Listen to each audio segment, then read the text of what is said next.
It's early morning, we're in Nerima, a suburban area in the northwestern region of the Tokyo Metroplex.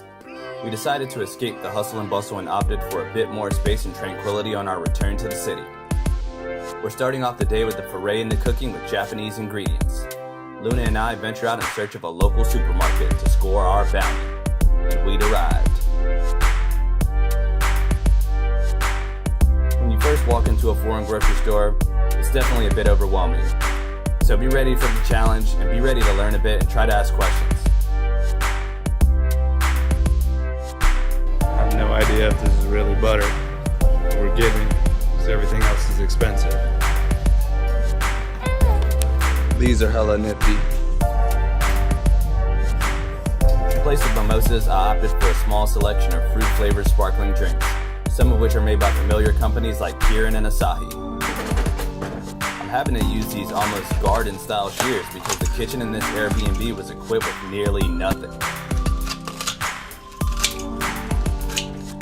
Bok choy, we've got our eggs, that weird butter stuff, and also salt, pepper, chili oil, and our beef.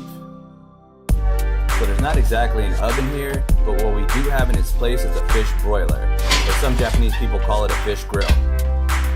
You're actually supposed to put water in the bottom if you're cooking fish. It then steams the bottom of the fish while the top gets extra charred and crispy. I'm sure it'd be a unique experience. I'll definitely try to use it again with fish, but right now, we're trying to make toast.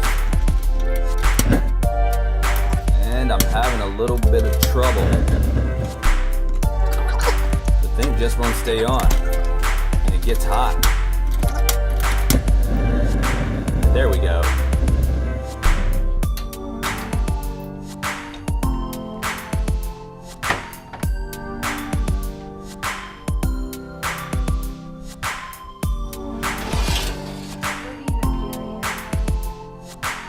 Well, I got one.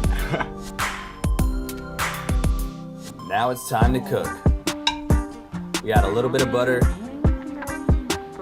a dash of chili oil, and take it light on the chili oil if you can't take spicy because that stuff has some serious kick. We toss in our clean bok choy and give it a little stir around. I love this wok-shaped pan. It helps hold everything in and allows you to be a little aggressive with the stirring. Salt and pepper to taste, of course. So bok choy is actually a type of Chinese cabbage related to the mustard green. This is more likely a close relative as it's a lot deeper green and has less of the white stem.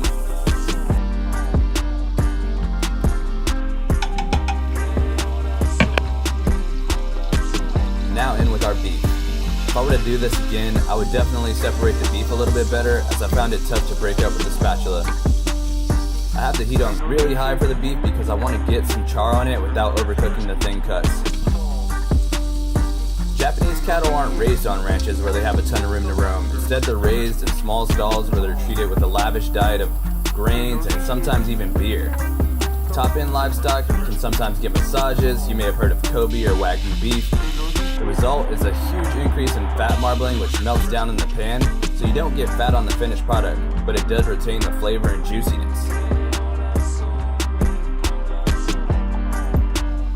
So here we're just going to do a sunny side up egg to serve over the top. I like to take a spatula and go around the outside quickly just to restrain the spread of the egg whites.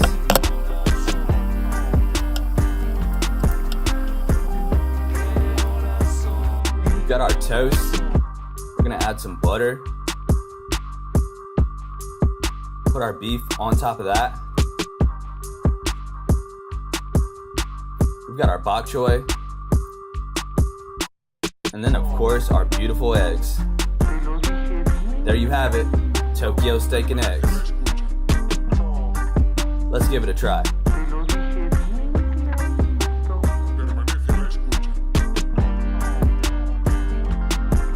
Looks pretty good so far.